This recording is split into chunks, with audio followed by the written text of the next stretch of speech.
kicking things off, Chase Wark, first of all, welcome to the show. Thanks for having me. Pleasure.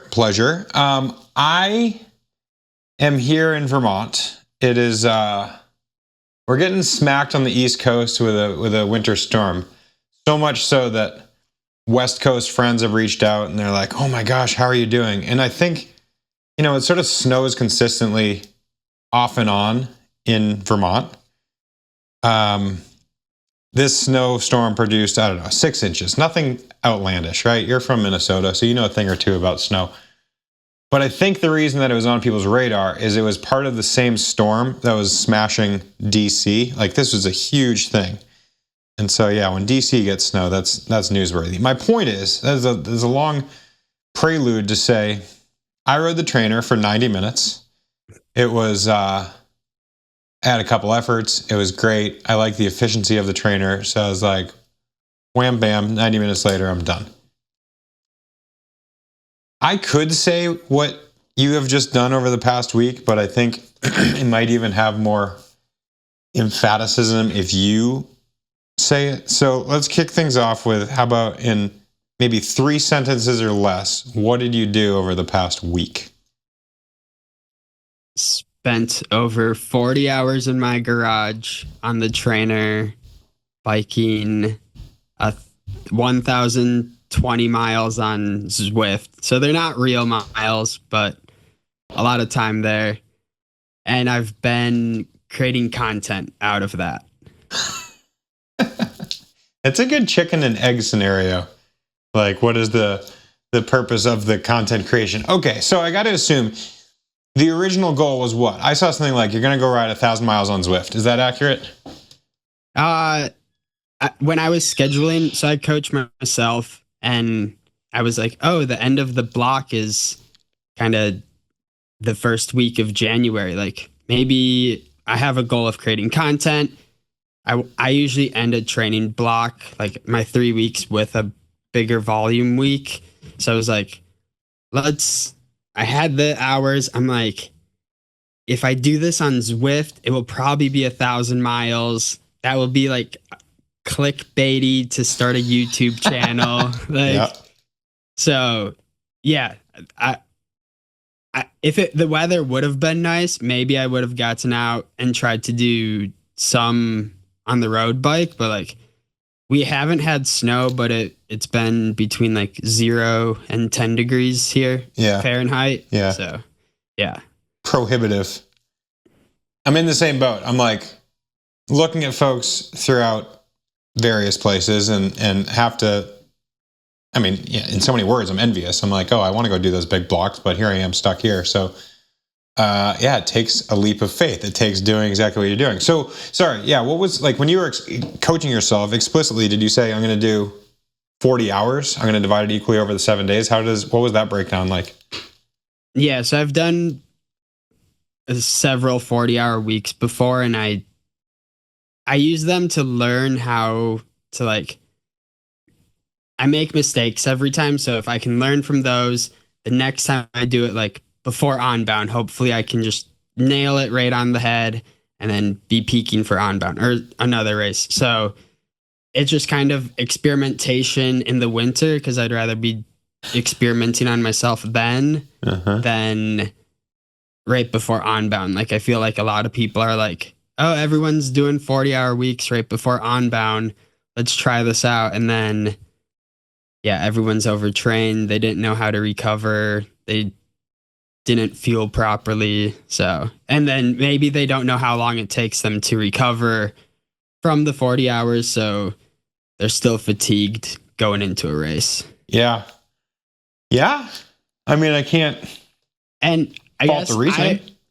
I really like Zwift anyway. So like 2 weeks ago, I did 36 hours, made no content out of it. About 30 hours of that was inside. And like, if I can find some good YouTube videos, the time kind of goes by really quick. That's bananas. What is 40 divided by 7 real quick? So how it's broken down is you do 6.5 hour days and then your recovery day in the middle is Okay. 1 hour. Yep. So it's 39.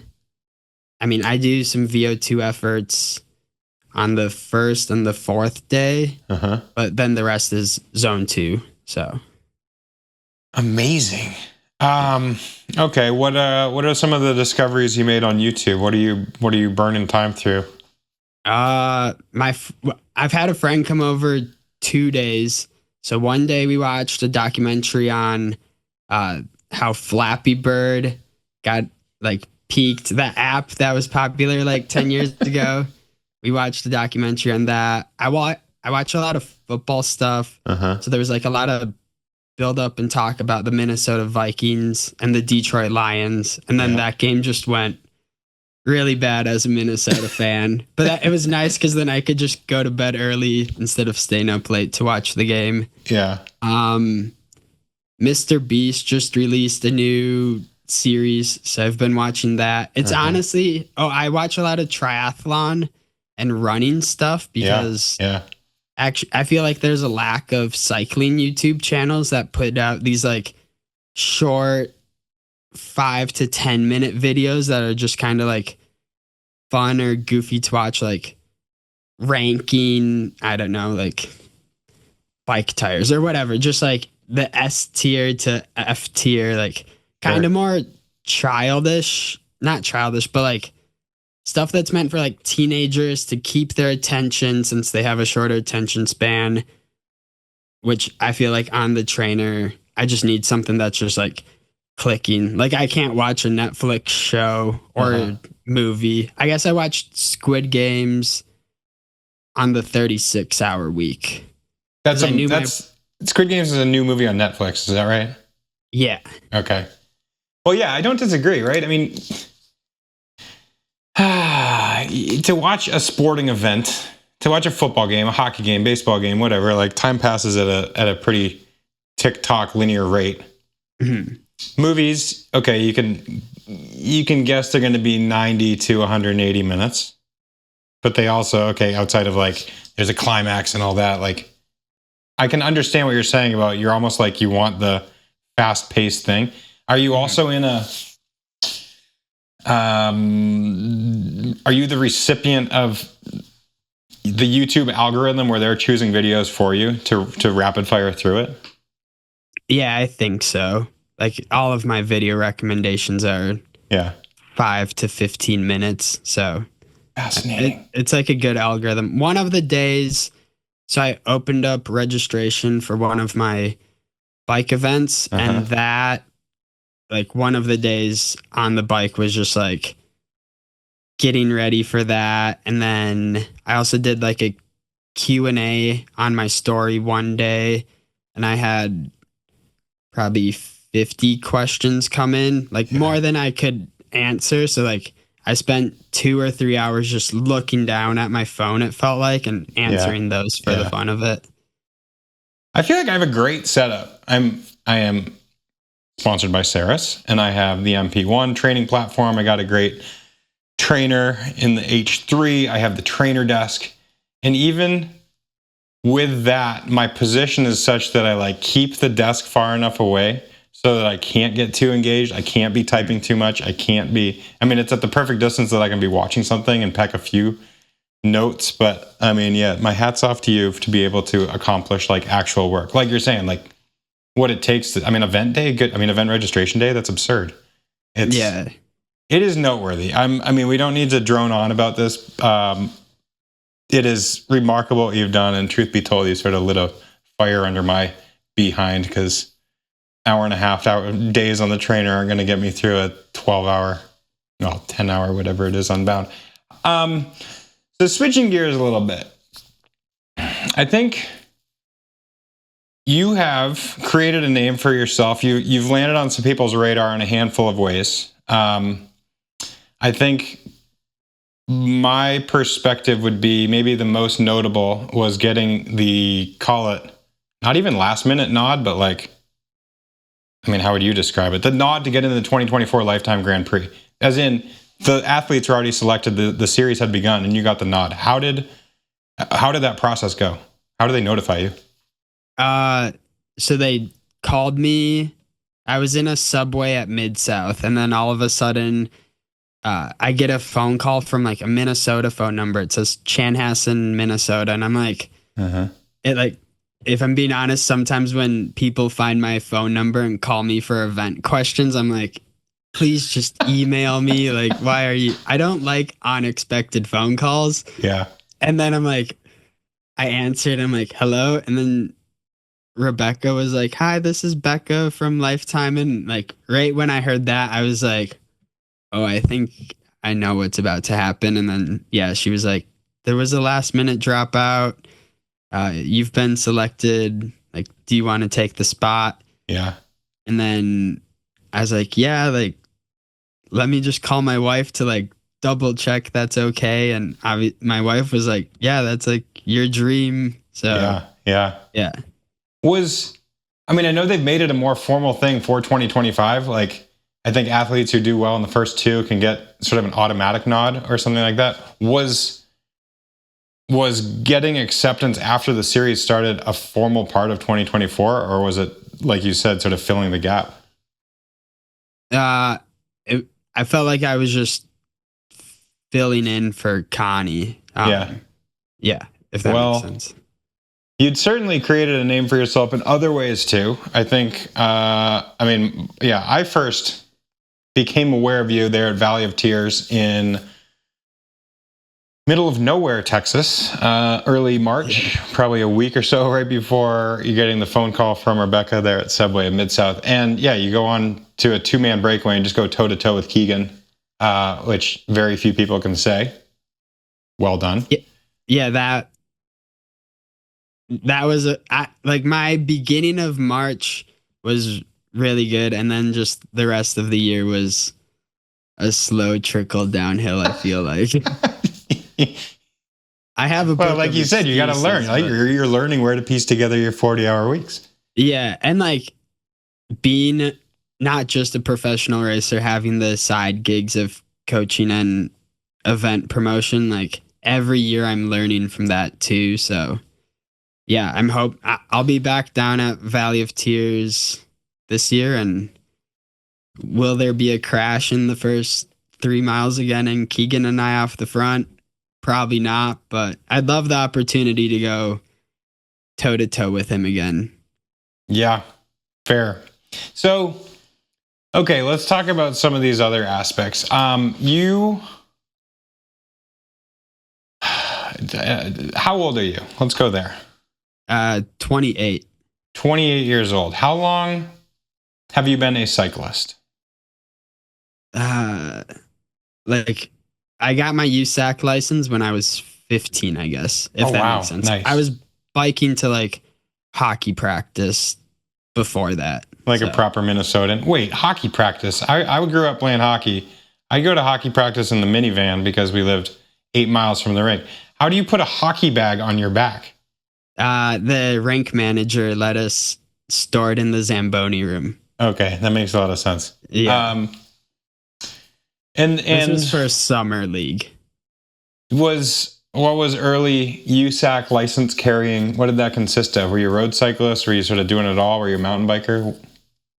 I guess I did a mountain bike race when I was in 9th grade, but then I got a road bike. And then, yeah, just a 1-day license when I was 15 to the Minnesota State Road Race Championship. Yeah. Then when I turned 16, I could start driving myself to places. So I got a yearly license. That year included a lot of forging of my parents' signatures on USAC waivers. Uh-huh. And probably like 5 or 10 races my second year. And then third year, I went to nationals, got dropped 5 miles in, like not good at all. Yeah. And it's just been I shouldn't say super slow, but it's been like a slow progression. I raced collegiately. I had some top 10s in the collegiate crit nats. I crit raced all the way till 2021, and then 2022 is when I made like the full leap over to gravel. Nice. Where did you go to school? University of Minnesota. I'm a firm believer in collegiate cycling. I know it's had its ups and downs, and I mean, I think anybody who graduates through the National Collegiate Cycling Conference understands that it's some of the most fun you're going to have. But I feel like a lot of that depends on the conference you're in and how close the other schools are, how far you have to drive, how well attended the races are. What is that? I got to assume what conference were you in? I don't even want to take a guess at what it's called. North Central Cycling Conference. It was like NCCC, and it was made up of like Minnesota, Iowa, parts of Wisconsin. We didn't have UW Madison. Oh wow! But some of the Western schools. Mm-hmm. And then Nebraska. So I was racing against John Borstelman. Yep. Before he was in gravel, and then Kansas. That's nutty. I would have almost guaranteed that University of Wisconsin would be in that conference. And I know that that's a powerhouse school in terms of the cyclists they produce.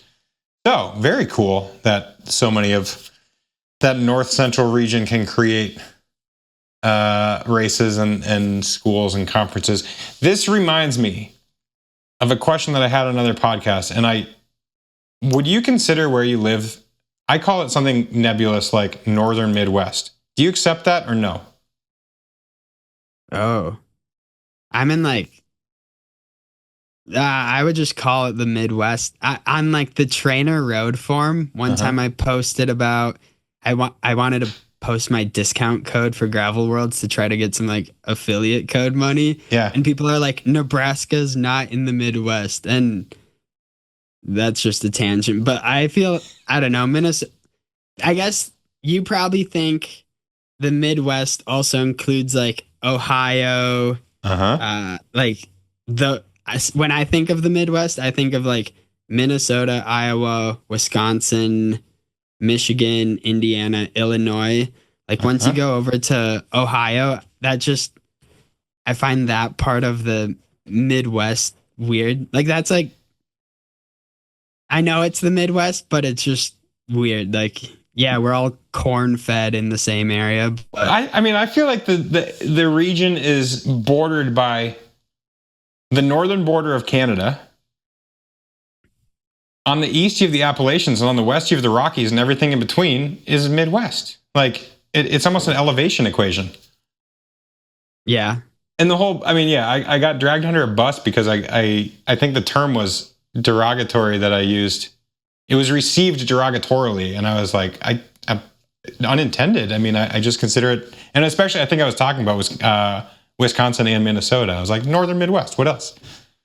I would almost take it as a compliment. Like when I think of like Northern Midwest, if someone was like that, I'd be like, those are where the tough, like, yeah, Norwegian, like, I don't know, people live. Oh, it's decidedly different than Central Midwest or Southern Midwest. Anyway, okay, very good. So you're going through the ranks, you're doing some collegiate racing, you're having success.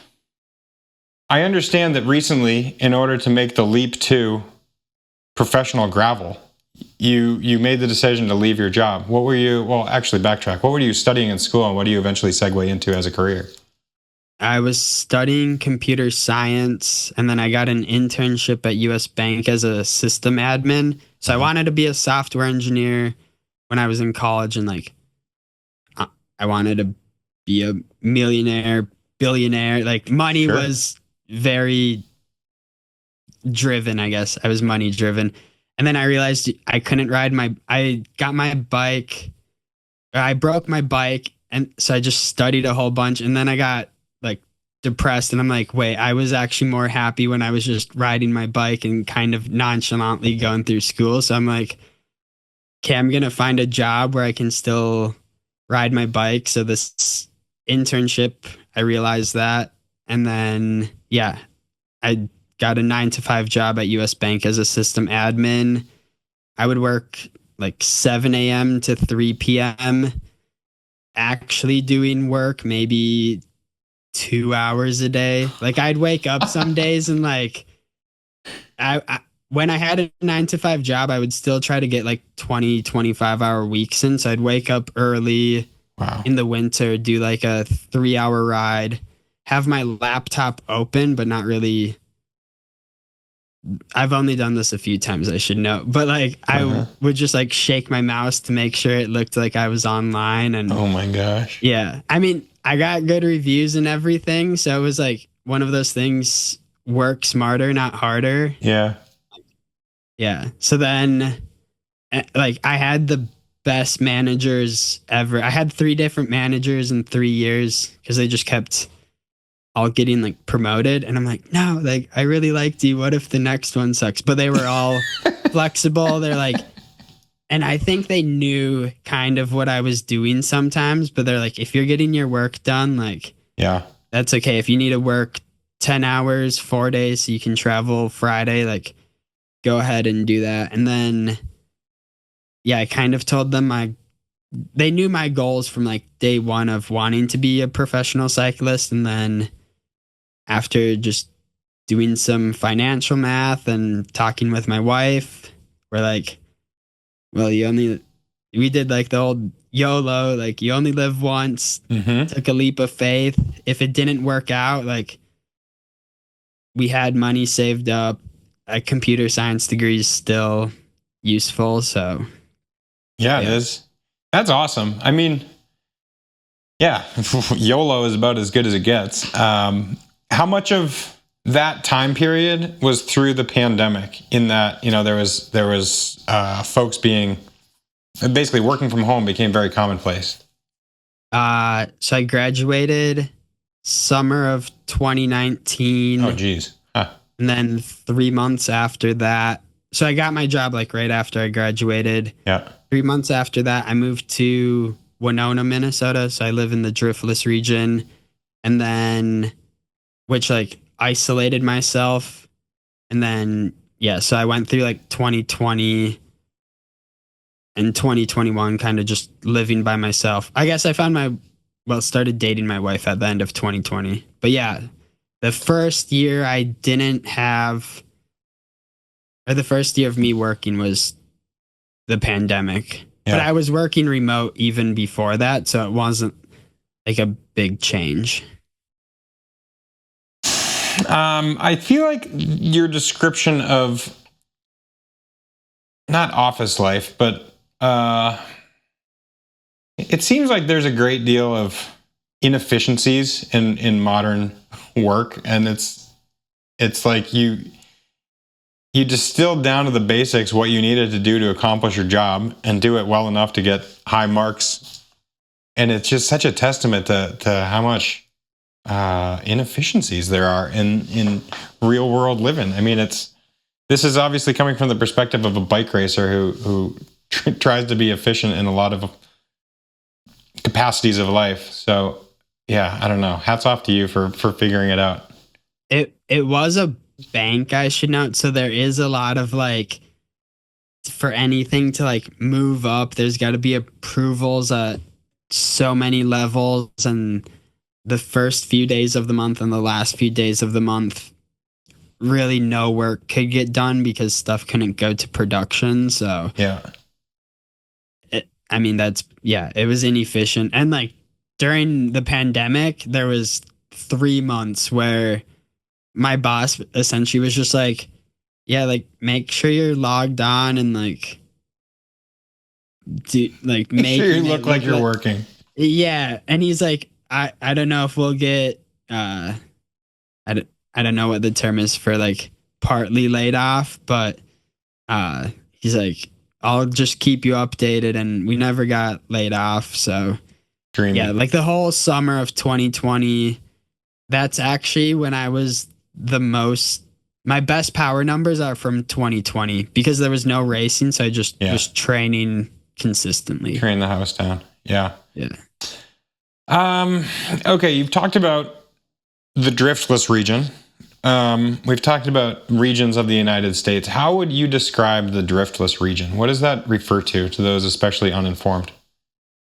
So I haven't, the closest thing I can like relate it to is kind of like Arkansas, like the Big Sugar course, but you're either on like a flat plateau 500 to 600 feet above like the Mississippi River, essentially, or you're doing a 6 to 8 minute climb. Oh, wow. Or you're at the bottom of that plateau at the same elevation as the Mississippi. And then it's the region where the glaciers didn't drift through, so everything's just formed by water. Ew. And then I would say it has like a Wisconsin vibe. Well, at least Winona. Like, I live in Minnesota, but I would say it feels more like Wisconsin, like more bars, more just I don't know. Like, I feel like that's something that you might need to have local know-how to distinguish in the first place. That is to say, like, in my mind, they're almost like twin states. So here I am in Vermont, and I could say that New Hampshire and Vermont have very distinct feel. And I feel like folks from outside this region would be like, what are you talking about? They're like twins. Is that accurate? I mean, what are, outside of more bars, what do you distinguish Minnesota versus Wisconsin? land of 10,000 lakes and land of 10,000 bars? Yeah, we do have more lakes, but like in the Driftless, we have Lake Winona, but that's just because they put some dirt around the Mississippi River and made a lake. But I would just say like I want to say like people in Minnesota are a little bit more classy. I think of like you go into Wisconsin and there's just people love their beer and there's nothing wrong with that. But like there's a bike route on the Wisconsin side and there's just random bars, not in a town, just in someone's backyard. They have a bar. And like that's what I think of Wisconsin, just like people who love their beer, maybe a little bit more relaxed. They may be a little bit more grumpy. Relaxed and grumpy. That's an interesting dichotomy. So I'm hesitating right now because I'm looking at Winona on the map. The Mississippi is mighty up there. That's not an insignificant piece of water. Mm-hmm. How far in either direction does it go? Does the Driftless region go from the Mississippi? Does it go like 100 miles west, or just a dozen miles, or what does that look like? Oh, wait, from Winona? Or from how far does the Driftless region? Oh, I would say it's more like if you go 60 miles up the river from Winona, it's kind of like it starts this weird like line straight south from the Mississippi and then kind of more east, and then it's like a football shape almost. Yep. And then it like closes probably 60 to 80 miles south of Winona on the river. And like it probably reaches its like widest point at, you could go 50 miles, probably 40 miles west or east off the river and still kind of be in the Driftless. Mm-hmm. I mean, like Trek Trek is in Waterloo, and I feel like they think they're in the Driftless region, but I would not consider that the Driftless. Man, for someone who does a good job, is trolling the word? I mean, you're creating, like in the age of gravel beef, you're doing a great job of creating some fighting words here between Minnesota and Wisconsin and calling out Trek for not being in the Driftless region. The reason I'm sort of beating this dead horse about the Driftless region is it's emblazoned on your jersey. There is the Trek cycling team, the Trek gravel team has Driftless on their jersey. And US National, which is gaining more and more prominence as hosted by USA Cycling, is in your backyard. It's in the Driftless region for 2025. So a good part of this is me wanting to create some recon for both myself and then also any interested listeners because this is relevant, important stuff. So yeah, talk to me about Trek Driftless. Like, I have to assume the reason they have it on their jerseys because it's a cool term, it's a cool word, and they want something that's a little bit nebulous in terms of this modern gravel. Is that an accurate statement? Yeah, I would say so. And I haven't looked too deeply into it, but like there's a lot of gravel. There's a lot of the gravel of spirit, or the spirit of gravel is heavy in the Driftless region because El Manzo, one of the first gravel races, was in the Driftless region. So, and we still have like so there's a race called Ragnarok that's in the Driftless. That one is still, you send a letter, just a postcard for registration, free registration. So like in this area, we're still very grassroots. Every event in the region is $50 to $100 tops. So yeah, very affordable. Like, and then the gravel is like, I fell in love with gravel riding because I was able to take, like, I grew up in like a very sandy gravel area, so I couldn't ride my road bike on the roads or the gravel roads.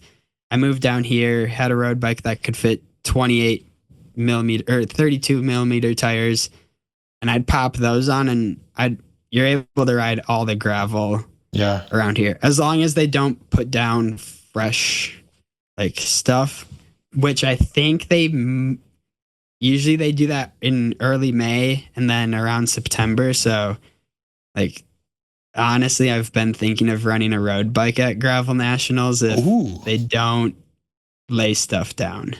But the bad thing is, like, some of the descents are pretty gnarly, like fast. So if there was any loose corners, like a road bike would not go well. Quickly be the wrong tool for the job.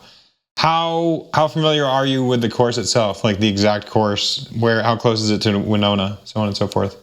So I'm on the committee for creating the routes. Smart. So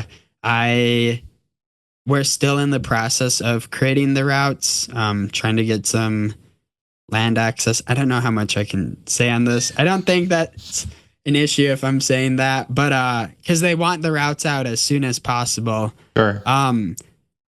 The route is probably the elite route, I should say, is 10 to 15 miles away from my house. It's not like the start.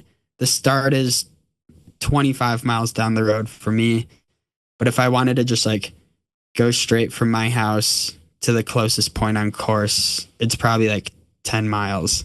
We're going to go down this usually. So I used to put on an event that would go up this hill because it was 20%. Yeah. But we're going to be going down it instead at Nationals, I think. So yeah, I've never ridden it downhill before. You've never ridden it. There's sometimes sheep at the bottom. So that's wild. How does one land on the event creation committee? It's a close knit community here, so it's like I guess like, so Explore Lacrosse, which La Crosse, Wisconsin is like kind of a bigger town, 25 miles down the river.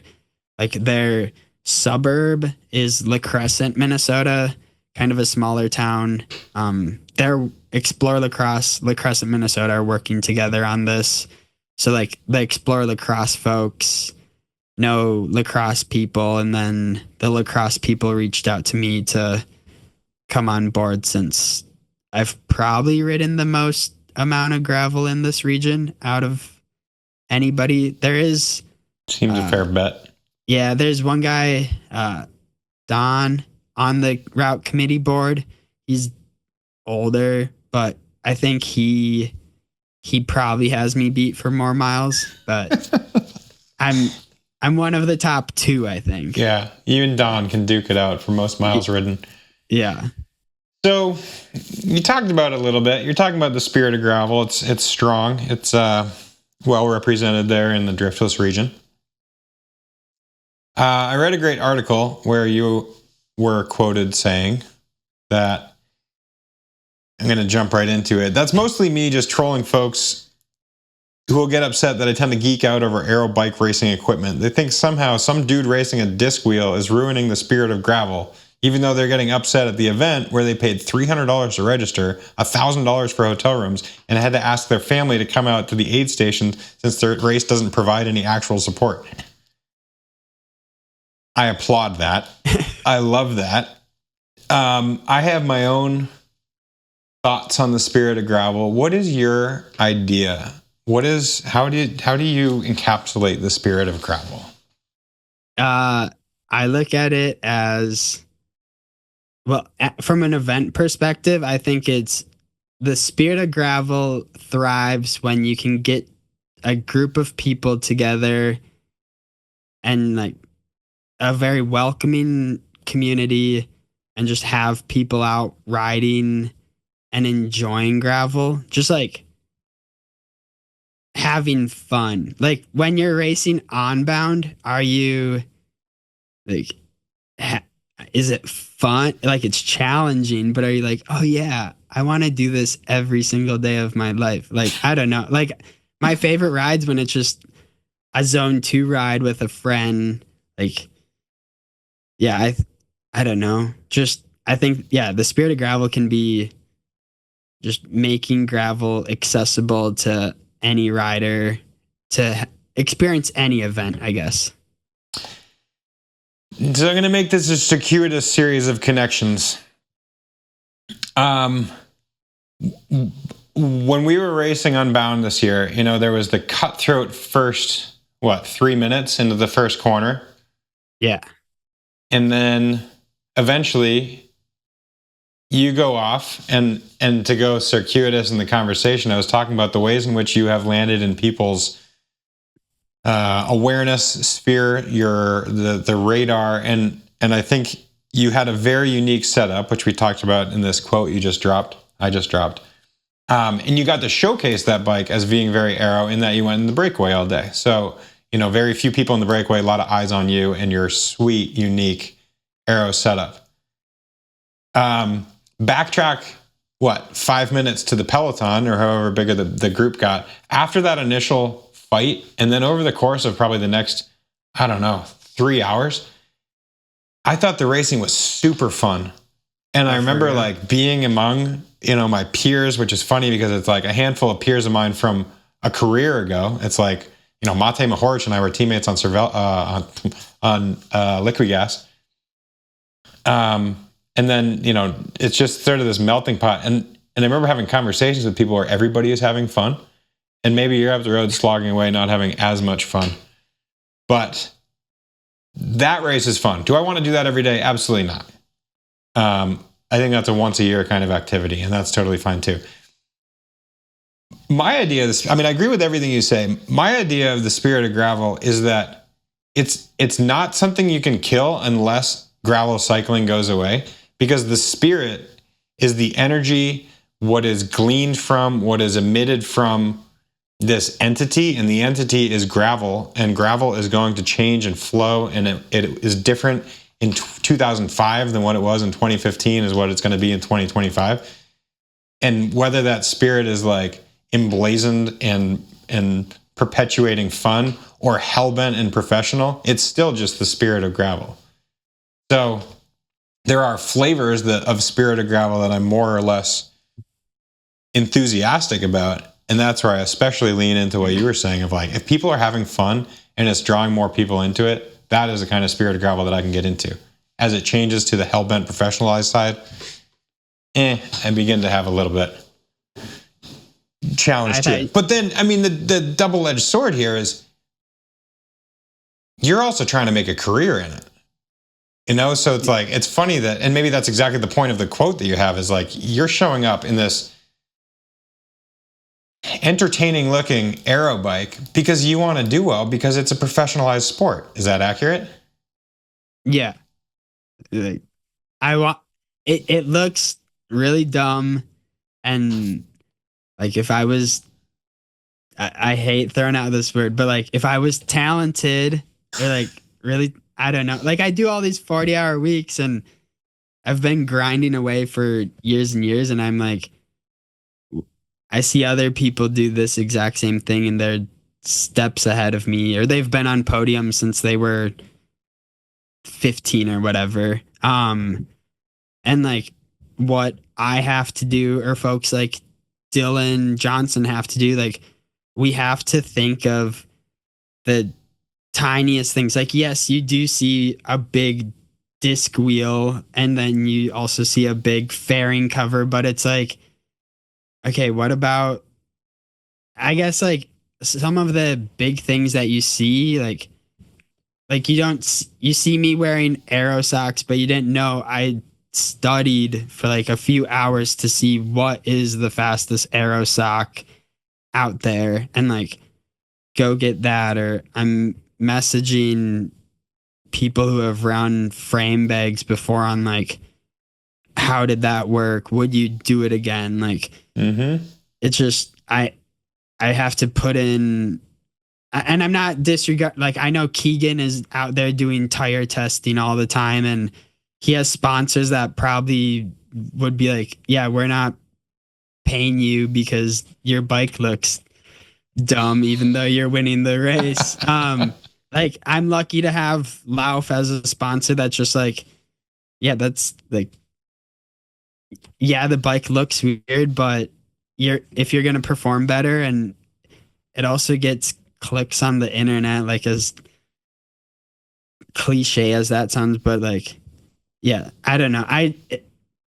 Just as someone who's never had like the most talent in hockey or biking, I've always felt like I had to put in extra work, and it looks dumb, like, but yeah, I don't know where I'm going with that, but yeah. I mean, I think it's also perfect what you're saying and not having a conclusion, because I mean, it just sort of like gets cast out there, and then it's like, do with that information what you may. Absorb it. We are all characters in the gravel professional cycling space. And I mean, it's almost like, yeah, what are the characteristics of that character?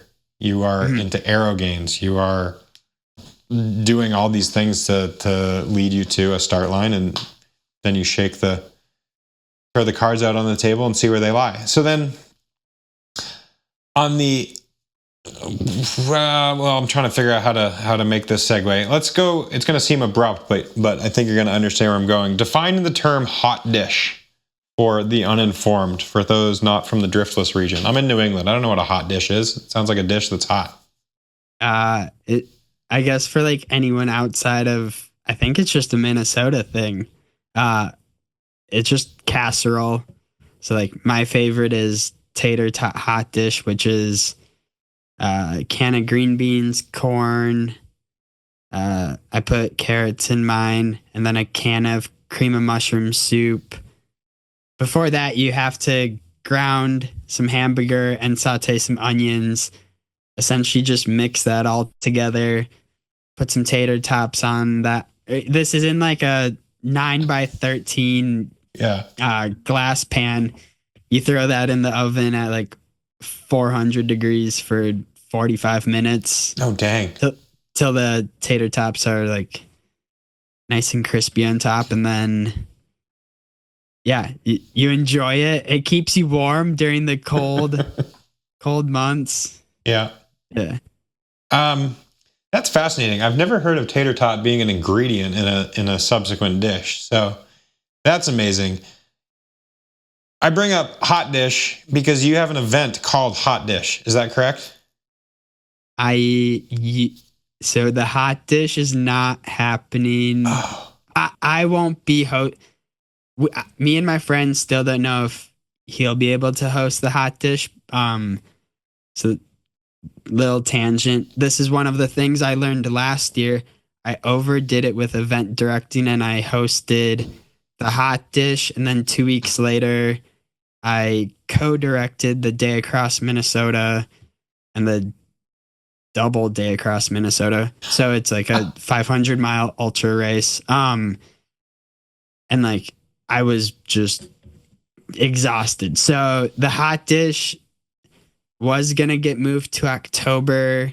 There's another opportunity that arose for me to host an event in October in Minnesota that is very spirited gravelly. I can't like formally say anything, but if anyone's from Minnesota, they probably know what I'm talking about. Um, so yeah, the hot dish was my first footstep. So I was an event director when I was in college. I hosted cyclocross races at my parents' house. Dang. And then my footstep, then I did a road omnium, hosted that. But then my footstep into hosting gravel events was putting on a free event called the Hot Dish, which one of the things like, bringing the community together is something really important for, I think, every event. So yeah, I served hot dish to people at the end and made it like a really Minnesota themed event. Like I would dress up as Paul Bunyan, even though like if anyone's seen me, I'm 5'7", so I'm not very Paul Bunyan built like, but I'd put on a fake beard and play the part for the day. Everything you've just said in the past 30 seconds is amazing. That you were hosting events at your parents' yard. That you were running a road omnium race.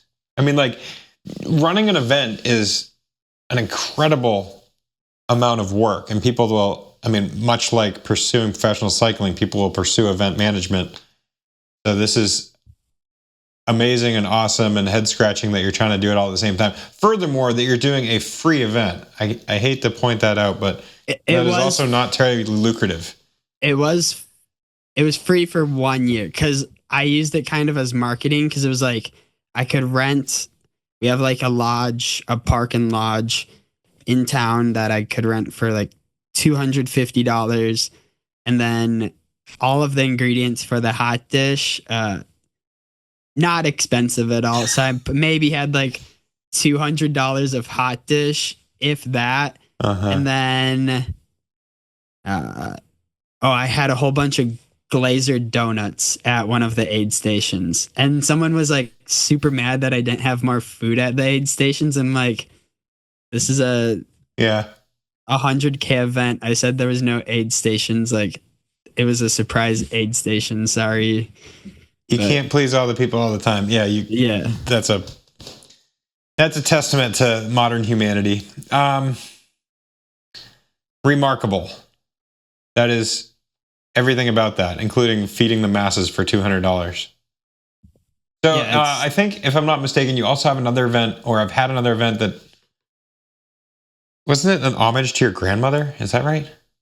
Yeah. So that event is called Granny's Gravel Grinder. There it is. Yeah. So yeah, grandma's still around. We have the race at my grandma and grandpa's house. Amazing. Yeah, May 3rd, $50. Grandma cooks tacos for everybody. I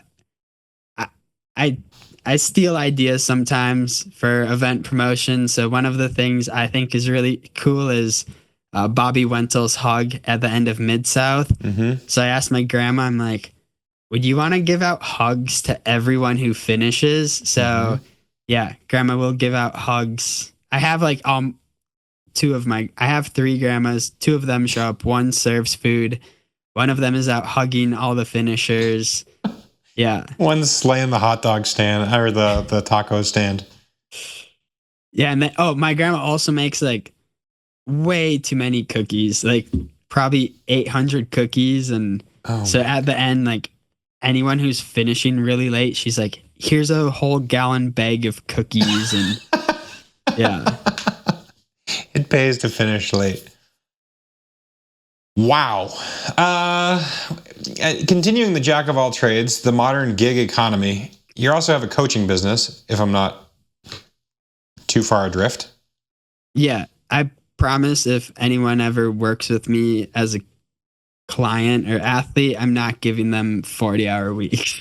40-hour weeks, hot dish, and gallons of cookies. Tell me, I mean, make this an advertising moment for your business. What's the name of the business? How did you go about establishing it? I mean, it's a leap of faith, right? Like, we all think we know a lot about physiology. It's another thing to say, now I have a business and I'm going to help coach other people. Yeah, so my main focus is, so I guess everything. So my events and my coaching, they're under Wark Cycling Services. That's like the business name. And then the coaching started in 2021. I offered coaching for $60 because I'm like, I know I'm not as knowledgeable or like as good as like a $200 coach or something. I'm like, kind of advertise myself as like, I know, and I've like, I didn't go to school for like exercise science, but just watched enough videos, listened to enough podcasts, read enough books on coaching and exercise that I was like, let's try this out. I also had like over 10 years of riding experience. So yeah, kind of just a combination of all of that, mistakes I've learned, just able to pass that on and coach riders through that. And I try to make it affordable. So it is, I don't have it open right now on my website, but if people reach out, like I am coaching people, I want to focus more on coaching people specifically for the day across Minnesota. Yeah. Just because last year I was coaching 30 people in the middle of the summer. Plus with the events, it was just way too much. So right now I have 15 clients and like, I honestly just want to take on like 5 more and I'll be happy. So sure. But I'm not like out posting on my Instagram story like, man, I really need to fill these 5 spots, because like after a few years financially strapped, I feel like I'm a little bit more comfortable. So I now, I used to eat rice every day for breakfast because it was like the cheapest carb per dollar. I can now afford, this is probably a downgrade, but I eat cereal now for breakfast because it's lighter on my stomach. But yeah, it's a little bit more expensive, like probably a quarter more per day. But yeah, last year I ate 125 pounds of white rice. Oh my gosh. Yeah. Uncooked. No, yeah, uncooked. How many bags is that? In what quantity are you buying your rice? 25-pound bags. And you went through almost 5 of those. Yeah. Maybe you said 125. I picture 120. What the what? How many times per day are you eating rice? Once for breakfast, and then once after I get done with my ride, and then probably another time after that. Now, I'm not a nutritionist nor financial advisor, but you are spending a lot more than a quarter per day on your cereal habit versus rice. Rice is cheap as dirt. Yeah, cereal is expensive. Yeah, I the cereal in the morning, and now the rice is just for lunch/dinner.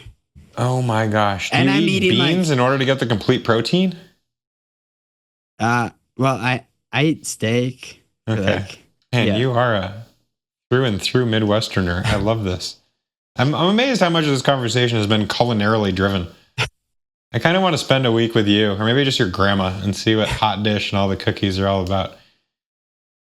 Wait, can I tell my story of how I ate 12 donuts today on my bike trainer? I was going to bring that up when you talked about the donuts that were at your ride, and then I happened to see your IG story, which showcased these particular donuts. So yes, I'd be curious why you ate 12 donuts today. Yeah, so they're called Glazer Donuts. They're from a gas station that if you come to Gravel Nationals, you're only gonna see quick trip gas stations. They kind of just have a monopoly in the Driftless region. So I've been, I want to partner with them for my events. So I'm putting together a little, in my reel, I'll post, like, tag them, and then hopefully just get on their radar, send in a sponsorship application. But yeah, they're like a monopoly down here. Yeah. It's amazing how many gas stations are regionally well known. And I mean, okay, you're saying they have a monopoly and it's sort of everywhere, but I mean, you got Sheetz, you got oh geez, what's the one in the Unbound region just south of you? Casey's. Get your Casey's pizza. Casey's does have really good pizza. That's the rumor. I'm yet to have one, but that is sort of neither here nor there. Okay, so you got the last minute call up last year to get into that Lifetime Grand Prix. What does your 2025 look like? So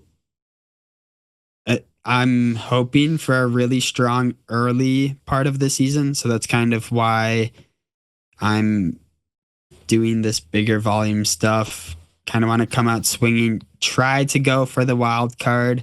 So I'm going to do Belgian Waffle Ride, Arizona, travel down to Arizona, then start traveling back, hit Valley of Tears, Mid-South, just do some stuff locally in April Sea Otter, and then Unbound. And then kind of like Unbound will be a decision point. Like if I get a wild card spot, okay, we're cutting back on some of, probably not going to Nepomuk Gnarly again for 2025 if I have to focus on going out to Leadville. So, yeah, a decision point will be made at Unbound. If I don't get in June and July, I want to do some of the local races. The Lutsen 99er is another Lifetime event. Yeah, in Lutsen, Minnesota. And then the North Dakota races. So there's Lion's Heart Gravel Classic and Nepomuk Gnarly. They both pay really good prize payout. So go after that money again. Hopefully don't get a flat tire in the first 5 miles. And then in August, August I have the Day Across Minnesota that I host, and then either Leadville or there's going to be 2 Gravel Earth Series races, Core 4 and Gravel Worlds. So Gravel Worlds is it is a huge event for me because I share a lot of the same sponsors that Gravel Worlds does. So nice. Like Lauf, Head, Good Life. Yeah. Yeah. So do that and then do those while trying to still focus on Gravel Nationals. So big races are the early races in March, Sea Otter, Unbound, Nationals. Yeah. Living the dream. I love that. What is the race across Minnesota? You said, and then there's a race across Minnesota double. Is the single edition 500 miles or the double's 500? The double. So the Day Across Minnesota starts in Gary, South Dakota. I'm gonna plug this event quick. I think it's one of the coolest events. Like if a YouTuber wants to come out, it's really easy to make content out of it. What I think makes a great gravel event is like your average person. Will they be able to go back to their office job and brag to their friend about this event? And I think with the Day Across Minnesota, it's an easy yes, because it's a point-to-point race. That's unique already. It starts at midnight to fireworks. So you're traveling through the night, and then you ride across the whole entire state. You only have 24 hours to do it. I mean, those are like the simple, big storytelling things. You're gonna like be tired at 3 or 4 a.m. You're gonna see a beautiful sunrise. Like, Is it self-supported? no. So how we have it is you get to pick. You can have your support people set up 3 times for aid stations. So that kind of helps us with manning the, like, we don't have to have random people all throughout the course, like, or driving the course, like, okay, is everyone okay? Like, if it's a super hot year, Yeah. that way it's like once you hit mile probably 60, every 5 mile, well, yeah, 3 to 5 miles, you're seeing vehicles. So it's, oh man, how many entries do you get? Right now we're at 480. Dang. And then do you offer a service to get either to the start or finish? Like, there is something really novel and awesome about a point-to-point ride, but man, it's also logistically not without its challenges. Yeah. So last year I was the co-director, and then I'm the owner of the event. The previous director never had anything. I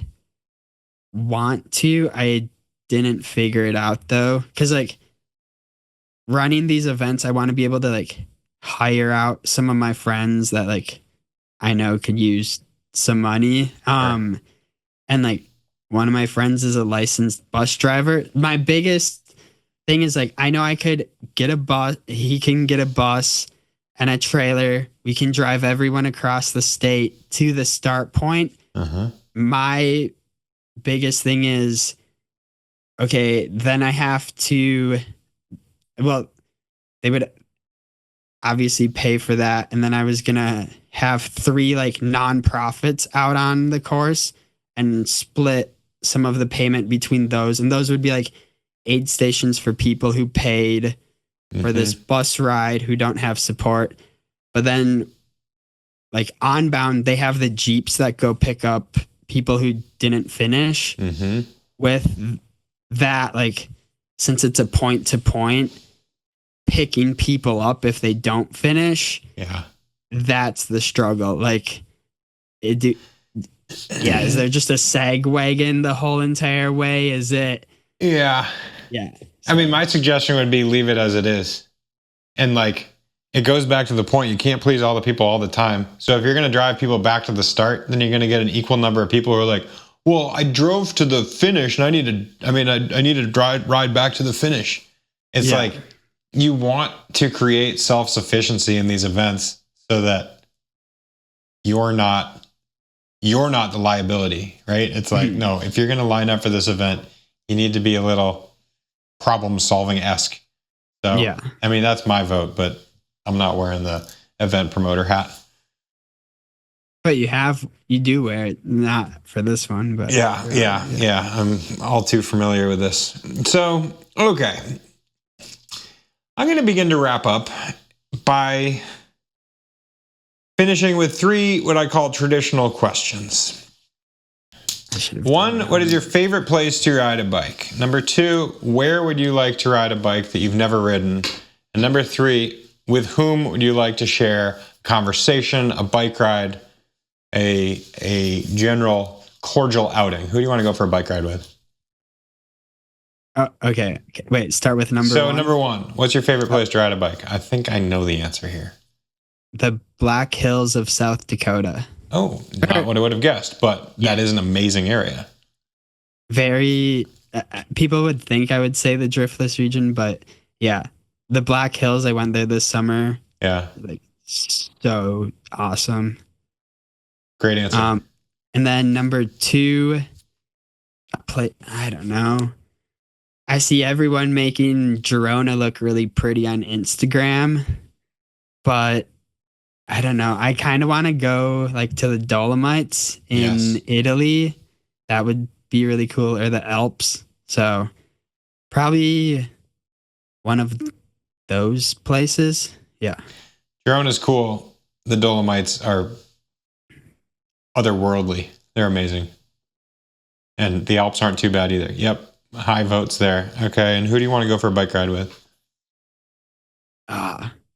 I thought you used to ask who did you want to get coffee with, so I was ready for I that. always ask it the same way. It's funny when I ever mix it up the tiniest bit, and I said, yeah, who do you want to go for coffee and get coffee with? Who do you want to go with a bike ride with? The question is, who do you want to go for a bike ride with? But it's sort of like the traditional last meal question. Who do you want to share a meal with? Alive or not alive? Alive, not alive. You could say Mickey Mouse. Okay. Well, I'm Christian, so I like Jesus would be pretty cool. That would make for some very good conversation. I mean, man, it's funny. I said a Last Supper kind of conversation. So, yeah, terrific answer. And that's also a first in 145 attempts. Well, Chase, it's been nice getting to know you over the course of the year. It's been nice learning a lot more about you and your events and how you're making it all happen in this conversation. So I thank you very much. Thank you, Ted.